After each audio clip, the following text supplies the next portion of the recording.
Exactamente. Hay un versículo en la Biblia, no me acuerdo en este momentico el lugar donde se encuentra, que dice que la paz sobrepasa todo entendimiento. Una paz que sobrepasa todo entendimiento. Es ese estado natural cuando llega esa tranquilidad que hablábamos nosotros con Edgar, que es ese estado como visceral, que puedo estar bajo cualquier circunstancia, pero yo siento paz. ¿Sí? Creo que el Salmo 23 dice, el Salmo 91 dice que aunque ande en valle de sombras y de muerte, pues el salmista está diciendo, mi Dios, según su fe y su creencia, estará conmigo, bajo sus alas me cubrirán. O sea, ¿cómo puedo enfrentar yo muchas situaciones difíciles, complicadas? Porque a mí me ha tocado que acompañar personas, ¿sí? En momentos muy difíciles de su vida, donde yo escucho a ese padre o esa madre de familia diciéndome, yo tengo paz. Y están despidiendo a su hijo. Despidiendo a su hijo de un cáncer, me tocó en la ciudad de Cali.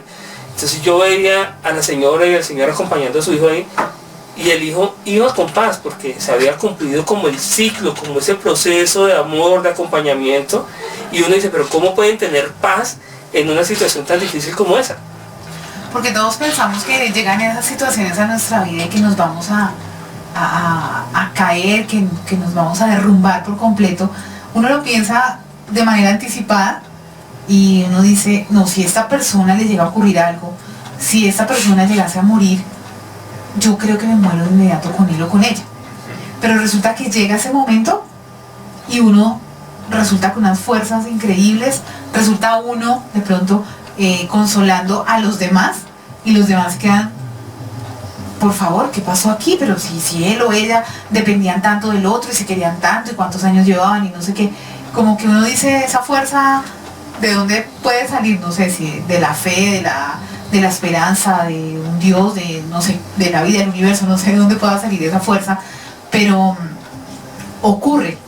Y de la misma forma pueden pasar cosas ya no en un nivel tan trágico como la muerte, sino en otro tipo de cosas en nuestra vida laboral, en nuestra vida empresarial, en nuestra vida familiar, en nuestra vida personal.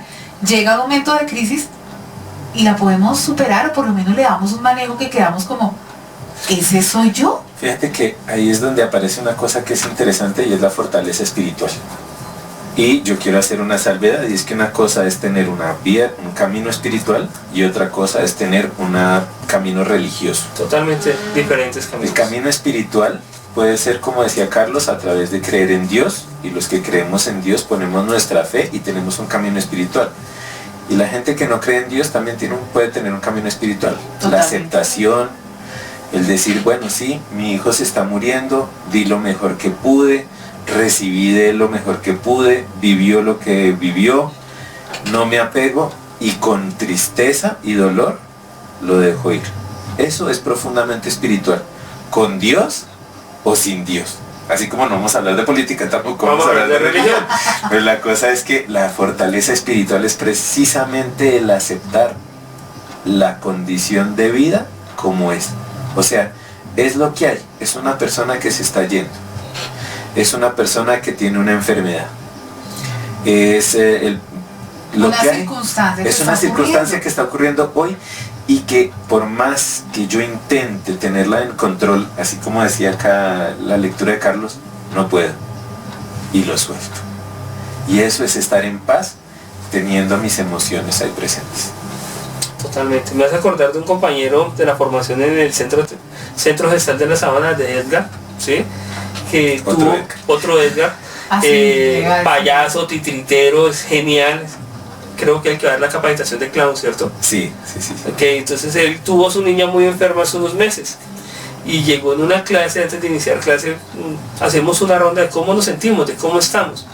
Y él decía algo que a mí me impactó mucho. Tuvo a su bebé enferma y él se dio cuenta que la niña estaba enferma y él no podía hacer nada por ella. Y él lo único que tenía que hacer es conservar su estado de paz y acompañar a su bebé. ¿Sí? Acompañar a su bebé. Entonces acompañar en esos momentos con dolor y todo, pero sosteniendo nuestro estado de paz. Entonces, como concluyendo y como resumiendo, ¿el estado de paz es una decisión o no es una decisión, Edgar? Es una decisión. Es una decisión, pero fíjate que hay una palabra que me encantó y fue la palabra mansedumbre. Es entregar mi lucha. O sea, es una decisión de entregar. Una decisión. Lo que estabas hablando ahorita de Edgar, profesor de clown. Yo no puedo hacer nada. Acepto lo que hay. O La niña puedo no podía hacer, comer, no podía nada, él no podía hacer nada. puedo llevarla al médico, pero yo Ya. no puedo hacer que la niña coma. Sí. Ese punto es dar de lograr ese nivel de aceptación. No sé si estoy diciendo una locura, pero implica muchas cosas para las personas. Es decir, yo hablo por el común de la sociedad colombiana y Claro. mundial. La representante. ¿Cierto? Sí, hablemos por el común de la gente. Porque ellos El ya promedio. llegamos a una conclusión en uno de los primeros programas que ellos hacen parte de otro mundo. No vuelven a decir bichos raros. Bicho raro. No, mentiras, que se han formado en unos temas muy interesantes y que los aplican, pues aparte de todo eso, ¿no? Pero el grueso de la sociedad colombiana y mundial, La media que llaman. exactamente la media, pensamos que ese tipo de cosas son casi que imposibles de lograr. Incluso llegamos al colmo de juzgar a las personas que tienen esa capacidad. Entonces, ¿cómo es posible que tenga el hijo o la hija en semejante estado de enfermedad, no sé, en un hospital y esta señora esté tan tranquila?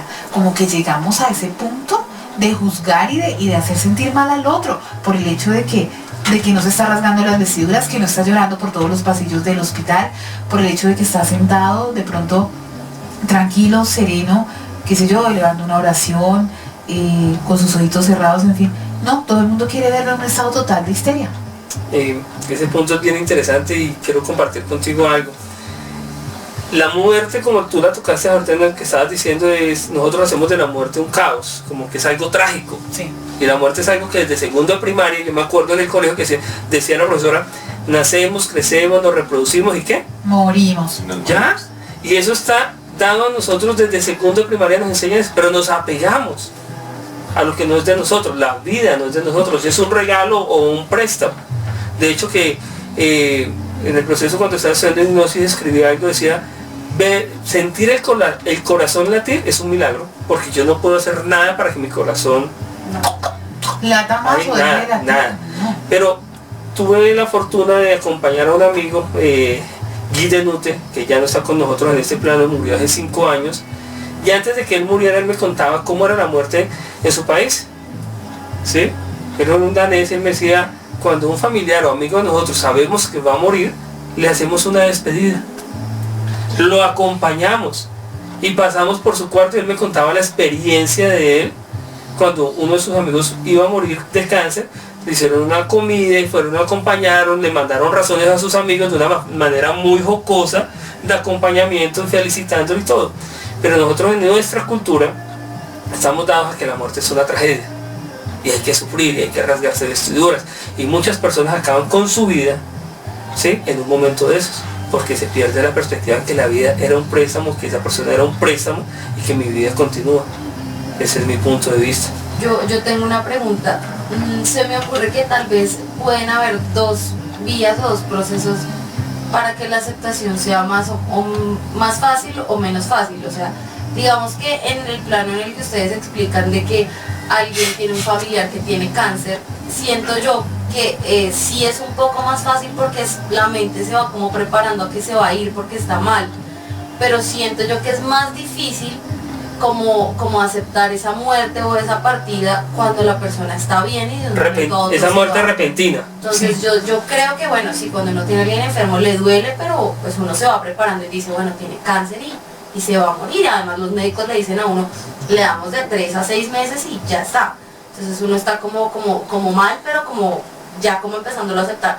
Pero cuando usted se levanta y su mamá se le muere así, de la nada, sin más ni más, yo creería que ese proceso es mucho más complicado de aceptar.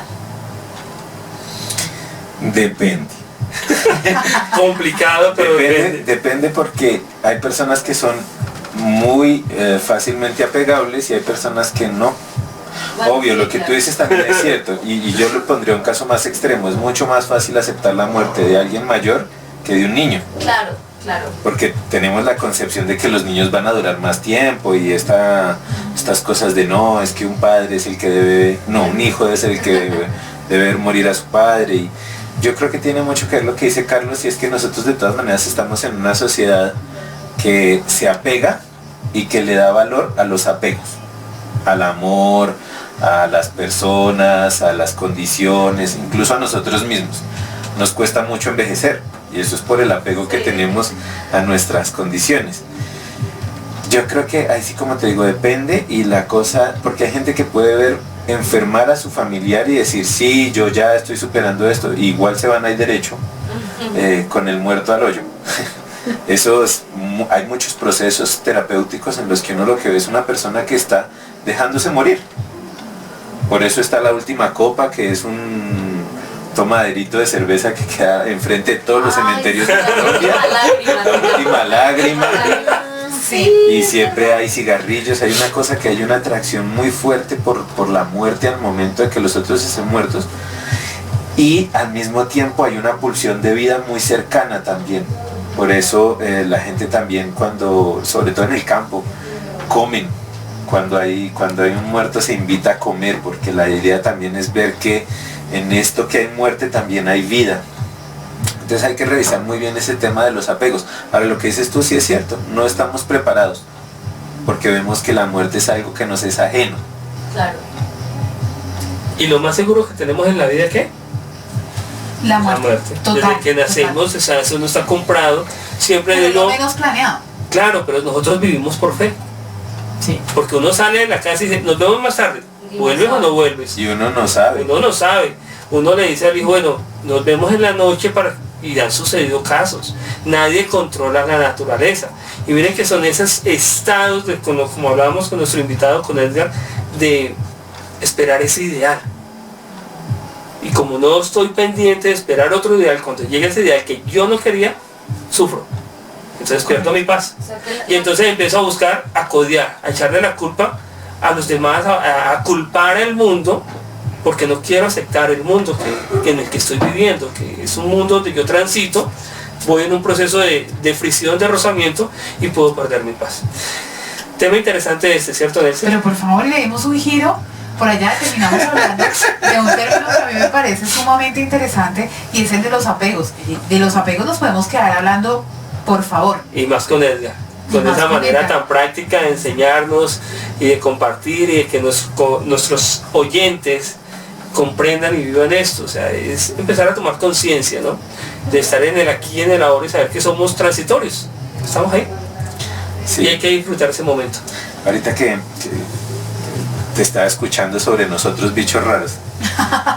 Con todo el respeto, ¿no? sí. Por supuesto. Con todo el cariño. Lo que pasa es que son bien especiales, salidos de lo normal, Hay de la unos- sociedad, del grueso de la sociedad colombiana y mundial. Hay unos personajes que a mí me han resultado siempre muy atractivos, y son las personas del campo. Son un encanto. Porque yo, trabajando en un colegio, iba con mis estudiantes a hacer campamento misión. Íbamos a las veredas, íbamos allá. También de pequeño tuve la oportunidad de que mis papás tuvieran finca, y entonces crecí junto con el encargado de la finca. Y la sabiduría que tiene la gente del campo en estos términos es increíble. Es increíble, o sea, ver cómo ellos necesitan tan poco. Sí, o sea, la persona del campo sabe la riqueza que tiene, sabe la riqueza de la tierra, sabe que Dios proveerá, sabe que está fuera de su control, y compran el calendario Bristol porque no dicen Sí. que crezcan las matas más rápido, sino que están al tanto de qué es lo que dice el calendario, ponen su ramito, y eso que parece muy Ritual, de pronto. y además que parece como tercermundista y como "Bleh". Sí, como que es ¿Cómo muy qué? mal visto, como "Bleh". Tiene una riqueza impresionante, porque ellos confían y tienen fe en que la tierra va a proveer, tienen fe en que Dios proveerá, tienen fe en que no todo está en el control de ellos. Y a mí eso me parece encantador. O sea, yo pasaba mis 8 días compartiendo con los campesinos en veredas en Cachipá y en Sasaima, en La Mesa, y encontrar cómo al final el campamento era para que yo aprendiera, me Sí. parecía maravilloso. Les decía yo a los muchachos, miren, ustedes sin una tableta sin un teléfono, sin un computador y sin energía son nadie. Sí, totalmente. Y Hoy en cuando día es eso. llegamos a una escuela, porque nos quedamos en una escuela rural, sin luz, y lo único que teníamos, era el cielo abierto, Imagínense, nada más, Una cosa nada más. árboles con frutas y No. tiempo para hablar, decíamos, aquí es donde hay un reencuentro con nosotros mismos que nos puede poner en paz. Absolutamente. Hay un libro que se llama La culpa es de la vaca, ¿no? Sí. Y ahí hay una historia muy curiosa que habla de un niño y su padre que fueron al campo y cuando regresaron a casa el papá le dice algo como, si viste hijo de todo lo que nosotros tenemos, mientras que esa pobre gente del campo no tiene nada. Y el niño dijo, no papá, gracias a ti por haberme llevado y darme cuenta de lo que me estoy perdiendo acá, porque ellos tienen eso, el cielo, el río, los árboles, las frutas, el césped, las estrellas. Definitivamente papá, gracias por haberme enseñado qué tan rico puedo llegar a ser. Una de las decisiones difíciles en mi familia, en mi hogar, fue no tener televisión. Porque yo hace 10 años decidí no tener televisión. O sea, en la casa tuya no En hay mi casa televisión. hay un televisor, pero no hay cable de televisión, entonces no hay televisión. ¿Por qué? Porque me estaba privando del espacio de hablar con mi esposa, de hablar con mis hijos y de hablar con mis invitados. Entonces habían 2 televisores en esa época, uno en mi cuarto y otro en la sala, y dije, el del cuarto se vende. Y el de la sala sin cable. Entonces, vamos a ver algo de televisión, vamos a conversar. Entonces con mis hijos compartimos historias, cuentos, teatro, que es eso que ya hoy en día me di cuenta que si iba a tener hijos, si tengo hijos, si tengo hogar, es para disfrutarlo. Totalmente. Entonces, tener un televisor hoy en día es uno de los medios para dividir y para perder la paz. Ese es mi punto de vista, así lo veo yo, así lo comparto. No muchos están de acuerdo, pero yo disfruto esos momentos de hogar en la noche donde nos reunimos en la sala, está el televisor ahí, pero está apagado. Sí, claro. Está Sí. apagado y compartimos, Invitado de jugamos. primera. Sí, ahí no le tengo el altar al televisor, sino que tengo el espacio para el hogar. Y ese espacio para el hogar, cuando yo llego muy cansado, es el que me reanima a mis hijos, es el que me permiten disfrutar, escuchar sus locuras, sus ideas, sus fantasías, y por lo menos escuchar qué me están contando sin estar con el control en la mano. Ay, que eso es tan, Sí, tan y ahí es donde... poco recomendable. Sí. Sí. Bueno, quiero compartir con ustedes que el tiempo se nos está acabando, ¿En serio? totalmente. Se nos No pasa puede muy ser. rápido. Se nos pasa muy rápido, esta nave va muy rápido.